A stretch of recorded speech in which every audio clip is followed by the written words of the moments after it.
หมายสงค่าต้องตั้งหมายสงถึงพี่น้องผู้รับถามยินเสียงเขาตั้งเสียงอยู่ค่ะเมื่อในแม่นยานวันที่30เดือนธันวาคมปี2025ในค่ะทีนั้นตอนในก่อข่าวมีดังเงาลายข่าวเงาหลายตีหลายตั้งเสเดมาสืบดังถึงในปันพี่น้องเขากว่าอยู่ค่ะออนตั้งสุนแนวขามาถ่อมด้วยข่าวเงาเกี่ยวกับรองซึ่งมันเอาเครื่องมิ้นปล่อยหมากลงเสิร์ในเวียงจองมีแทงแหลมีก้นหมัดเจ็บอ่ำย้อมเจ็ดก้อนในค่ะเมื่อในวันที่29ในคันนอซึ่งมันเอาเครื่องบินจัดไฟตาปล่อยมาลงเสียน้ำหนักมีหาปากปองใส่ซองลูกที่หิมจ้องกับปอจัดได้ในกลางเวียงจองเมเวียงอันซึกเถียนเขากุ้มกับไว้นั่นเสียให้ทางมีก้นมาเจ็บจอมเสียมกาตึงยาสิมแหลกจ้องเฮินเยกหิมหอมเจนันไหลลูกก่อยตั้งน้ำในวันที่29ข้าวยามไว้วัน2มองไป30มันเนตซึ่งมันเอาเครื่องบินปล่อยมาลงใส่เนื้อเป้าหมายหนึ่งที่ลุ่มเก่าปฏิสังสีอันมีผาดังจานจองวิหันลงกับป้อจัดได้อำนั้นก็ก้นปืนตีเขาเด็กห้องว่าจองภาพวัดอันมีกลางเวียงจองเมนั่นในคาย้อนเบอร์ซึ่งมันเอาเครื่องบินปล่อยหมากใส่และเฮ็ดให้ตุ่มเตืองยากจองเสียมและตั้งเฮินเยกนเมืองหิมหอมเจนั้นลู่เหลียวตั้งนำเสสังขักเจ้าเขาเตก่อมีลองมาเจ็บสังเสตะก้อยกาวะคนเมืองปืนตีอันอยู่จอมหิมหอมจองกับปอจัดใต้นันติเกาะและมีลองมาเจ็บยอม7เกาะและหัวเป็นผู้ใจ3เกาะและนางยิง4เกาะซุมปลาหิตานำคงเวียงจองเมเลยกว่าจะแถมก้นมาเจ็บตั้งหมดส่งยอดยาตัวไว้ที่ห้องยาในยาวในข่าวอันกำแถมของสีซึ่งมันเตรียมต่างนิวทริแกมที่ก่อปืนเผาย้อนเบื่อซึกเถียนเอกเขาปักเศร้าตับอยู่ที่ลุงอุเปิงเวียงจองเมนันเสตับมาต่อจังแล้วเฮิ่มมินปล่อยหมักใส่ในคาในวันที่27เดือนจุนเข้ายาม12มองปลายนั่นก็ซึ่งมันเอาเครื่องมิ้นปล่อยหมากลงใส่2ลูกที่ในปอกหมาย7เวียงจองเมเสเฮ็ดให้มีคนเมืองลูกใด1ก็มาเจ็บ2ก็เมื่อนั้นก้อยหนังเก่าในวันที่24นั่นก็ซึ่งมันเอาเครื่องมิ้นปล่อยหมากลงใส่2ลูกออกตีก้นควันขึ้นตีลานเขาพัก3เปียและจ้องป่าหลีในเวียงจองเมเสเฮ็ดให้มีคนลูกใด4ก็เลยมาเจ็บ14ก็เฮินเยลูกกว่า10ปลายในคาหรือเช่นนั้นก็แอมกาตีทุ่งตองคำเจเวงหนองเขียวจึงใต้ปอดของในก่อผาด้านของสีซึ่งมันเขาลืบตึกแปดเทียนเอเชเมื่อเดียวก็อันเป็นภูมิจันและผู้ใหญ่ก้นหลวงผาซึ่งมันมาแอวเยี่ยมด้วยที่ทุ่งตองคำและเอาข้าวนำตั้งกินมาปั่นแห้งใจซึ่งมันเขาอันตึกเทียนอยู่ที่ทุ่งตองคำนั่นในคาแค่ผ่านพี่น้องคาหันอยู่ในคันนอตแต่เป็นแค่พางเกี่ยวได้ลองภูมิจันทร์ส่งซึ่งมันเขามาแอวเยี่ยมด้วยตีทุ่งตองคำตีเจเวงหนองเขียวจึงใต้ปอดของในคาเหมือนเจ้าหนังตีเจเวงหนองเขียวจึงได้บ้านของนายผายเทียนเขาตีโทษซึกตึกเอาขึ้นปืนตีอันเขาไล่ซุ่มกว่าเจ้านั่นคำพองในคาวันเจ้าอันซึกเทียนเขากุ้มกำไว้เจอหิมห้อมเบียงหนองเขียวอันถูกของสีซึ่งมันตึกซิมเอาขึ้นนั่นผายซึกดังเทียนตึกซิมเอาขึ้นอยู่ผู้อยู่นาซึกก้อนหนึ่งล้านเนเจ้าหนังไหนวันเจ้าเป็นปางตึกเฮาแห้งเจ้านั่นตีก่อตีเป็นวันนองพ้าวันยันต่อวันลงจามและวันนองเลี้ยงอันมีหิมห้อมหนองเขียวอีกตั้งวันอุ้มหมักค้าอันมีเนยเก็บปังอูลงแลตั้งเวียงหนองเขียวในคาเดี๋ยวเมื่อวันที่24ในมาผาด้านเทียนโทษซึ่งหลอดตึกเอาขึ้นนาลินาซุ่มกว่าเจ้านั้นเหมือนเจ้าหนังวันลงจามวันกุ้งไม่นิ่วแลวันนองแลเจ้าไหนผู้อยู่นาซิกก้อนหนึ่งลานเนเจ้าหนังไหนเดี๋ยวโทษซึ่งมาจากเมื่อวันที่24นั้นยาวคาก้อยกามไปได้ขึ้นเสวันภายของสีซึ่งมันก็โทษซึ่งหาวแห้งแหล่ปังตึกสิเป็นหาวแห้งอยู่ค่ะที่เป็นซึ่งแทงเตก่อไปจ้างลาดไหลเงาไหลมันเปลี่ยนเจิงหื้อในคาในวันที่27ในก่อปางตึกนั้นเจเวงหนองเขียวในภายของสีซึ่งมันยี่กองลงย้อม70ลูกแหล่เอาตะล้นปล่อยหมากย้อม17กรัมในคาดาเดตึกซิมอะไรขึ้นเวียงหนองเขียวในซุ่มกว่าเจ้านั้นอยู่ดีของสีซึ่งมันจะแห้งซึ่งน้ำโหเหงหลอดตึกหาวแห้งภายซึกแถวแหล่เสื้อหลีเหมือนเจ้าหน้าซึกทานุเขาก่อหับมือตึกตัวหาวแห้งปางตึกเป็นหาวแห้งในคา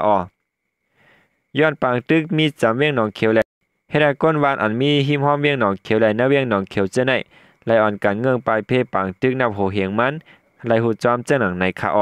ในกอไหลฮับหูจอมเงาแรงหุ่นเหมยเต็มต่างไว้มีเจ้าหนังในคาเหมือนเจ้านั้นก้นหนังเก่าที่เมืองป้ายในกอปังตึกเป็นหาวแห้งเคลื่อนเยก้นเมืองคำพองถูกไผ่ลูกไม้ในคาซึ่งมันและตะลุกพื้นเป็นปังตึกหาวแห้งที่เมืองป้ายจะเวียงภายขุนเมืองแต่ประจันหาวแห้ง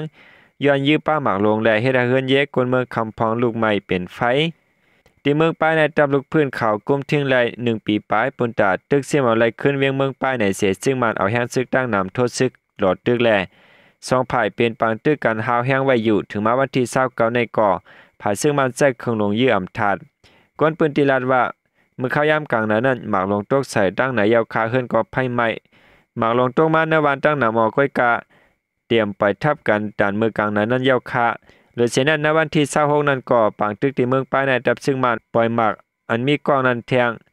กวนซึ่งนั้นตลกพื้นก้อนหนึ่งก็ลาดว่ากวนเสื้อขาดสุญญาอายกล้องหมากแลขี้มุกแตกเลือดหักออกป้าเลือดจะในขาอ้อ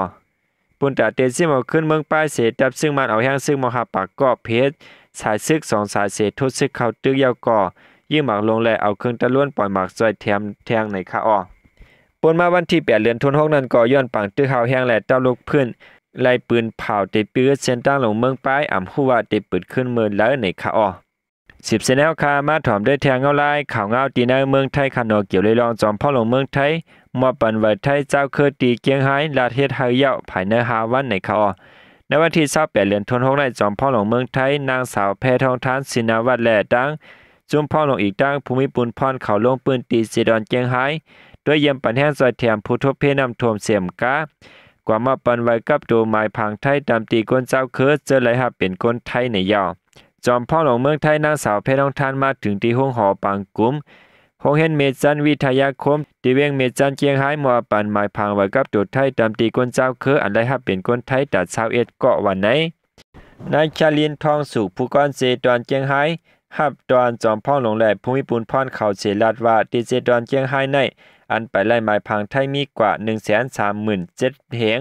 3ปาก71ก็อันไล่หมายพังไว้กับตัวไทยนั้นมีกว่า 10,000 ปลาย58ก็อันไล่ไว้ก้นต่างเมืองอยู่เมืองไทยตาเสต่างเล่าถูกปักเบิงไม้มีกว่า6ปาก67ก็อันตึกไปทาตาที่เฮ็ดสร้างกึดแทงอ่ำย้อม 95,000 เฮง3ปาก91ก็วันไหนจอมพ่อหลวงเมืองไทยนางสาวเพชรทองทานลาดว่ายินดีห่มโจมเจือนไล่หมายพังไทยปัญหาไม้พังลงบองจึงไทยเอาใจใส่เกดิตปัญหาอยู่จอมหนังข้อปืนเผาปีกายวันที่29เดือนธันวาคมปี2024เสเข้าหึงตัดเดปันไม้พังเมืองไทยในลูกดี1ปาก80วันเสให้ช่อยอมคักตอนให้หรือ5วันอันเฮ็ดปันไว้ก้นต่างเมืองหาไลอยู่ตัดสินนั้นก็ลูกดี2ปาก70วันเสให้หรือ5วันมอบอำนาจปันผู้ก้อนเจเวียงให้ขึงปองเฮ็ดปันไว้ในยาวนางสาวพลแวเจอเจ้าว่าขากอดต่างตัวเจ้าเครือเสหมองรัดขอบใจยินโจมถึงจอมพ่อหลวงเมืองไทยและภูมิปุณพรกูก็อันไรเขียวย่อมปันคักตอนเฮ็ดหมายพังหายาวตัวภายใน5วันเจอเฮาเจ้าคือก่อเด็กคัดเจอเป็นแห้งตัวแถมปกป้องวันเมืองให้ขึ้นใหญ่กว่าวันไหนกวนเจิ้นมีสุนไลหมายพังไว้กับตัวไทยจึงเป็นกวนเจ้าคือสันร้อยอันเกิดในเมืองไทยมีไว้กับตัวก้นผ่านเมืองอ่ำป้าแห่งการเมืองมานเมืองกัมพูชาและเมืองลาวกวนเจิ้นมีสุนไลไว้ข้ามเมืองถูกหมายมีอยู่เมืองไทยตาเจไว้ต่างเล่าแทนที่อยู่ทาวันในก่อเป็นเจ้าต่างเมืองอันไปเข้าเมืองไทยปนมา25ปีไว้ขอบแรงและลุกล่างเขาอ่ำป้าแห่งการมานลาวกัมพูชาเสียมเจอในขาออในก็เป็นเงาลายข่าวเงาที่ในเมืองไทย1เก่าคันเนาะหรือนั่นก็แอมกาคาตีเมืองผางในก่อแห่งการไต้ยาปืนง่อยยื้อลูดได้ทางตีในขาออตีในชนหมากจอกวันห้วยน้ำอุ่นเจเวงเมืองผางเจดอนเจียงไฮ้เมืองไทยนั้นมีปีน้องแห่งการไต้ก่อนหนึ่งยาปืนมาง่อยยื้อตีเฮือนมันเสลูดได้ทางตีนางเคยพี่น้องภายผู้ตายและเนติสื่อข่าวเงาหางเสียงไต้ว่าในวันที่28เข้ายามกลางคำหมอก7 โมงครึ่งพ่อเมื่อหน้าสังเขาซื้อห้องว่าใจว่าลิกตาอายุ43ปีโดยเฮ็ดพักอยู่ที่ภาย2ภายนั้นยาเปิ้นเอากองยื้อใส่ตั้งหลังเสลุดได้ทางดีกว่าสุราษฎร์ว่าน่าสังเฮาคากินข้าวคำยาวเสตึกเฮ็ดพักตาเตห่อเข้าในพุงในข่าวว่าอยู่ๆก็มีคนเอากองมายื้อเสิร์ฟภายหลังเสียงกองเตก็ละยิน1กำก้อยกะเป็นกองลูกซองอันว่านั่นแหละกองหลังมันป่องลงกว่าหลายกำน่าสังคาก็รวมลงโจมกองเลือดได้ทางตีกำเดียวค่ะอ้อก่อนยื้อเตตึกปลายไว้ออกก้นหายนั่นมื้อยาม6 ค่ำ 6 โมงนั่นก็หันมันมาปั่นอยู่จอมหิมนั่นวันไหนมันน่าสืบลาดว่าก้นให้นั้นชื่อห้องว่าไอกอบอายุ40เป็นก้นเมืองก้นอยู่หิมกินจำกันก้อยใกล้เข้ากันอยู่มื้อนั้นในก่ออำยามหันขับพิษแผกโมเมกันเสปอกกอบสังไลมายื้อเจ้งในอำปองใจเสอิดในยาวยามเหลียวเจ้าหน้าที่บริหารเขาตึกจอมเจ้าหาไอกอบเสได้ออกหมายจับหมายติงยอมมันใจก้อยกาไปติงยอมไล่ตัวมันก้นหิมหอมนั้นไผก่ออำหัดก่อเหตุการณ์เจอก้นเฮือนเอกก่ออำหัดนอน 2-3 เฮือนจู่กันนอนตีเหลียวก็ว่าไอ้กอบนั้นไกลปากกองเสเหลจอมเกี่ยวเย็นว่ามันจอยป้ายาเมากำเสก่อนในยาวขยามยามันปอก1ออกเมื่อเลือนสีม่วนนั้นอาเด็กกว่าเหตุการณ์เจียมเจ้าเฮาคาก้นเหตุการณ์ตึกไปกันอยู่มันเอาไผทัดถอนแสนนามาเห็นลาดก่อมลาดสังลีโกเตคะตัวใจว่าลิกตาเตก็เจ้าหน้าที่บริหารเขาส่งกว่าที่ห้องยาเสพติดกดทัดเสียด้วยก่อน กอมไหนไปจานจัดปันปางจับปันหน้าวันไหนใจวาลิกด้านในเป็นก้นจัดที่วันให้แสงเวียงไล่ขาเข้าเมืองไทยหลาย7 ปีเหตุการณ์เป็นลูกเลี้ยงเปิ้นในส่วนหมักจอกเมืองผัง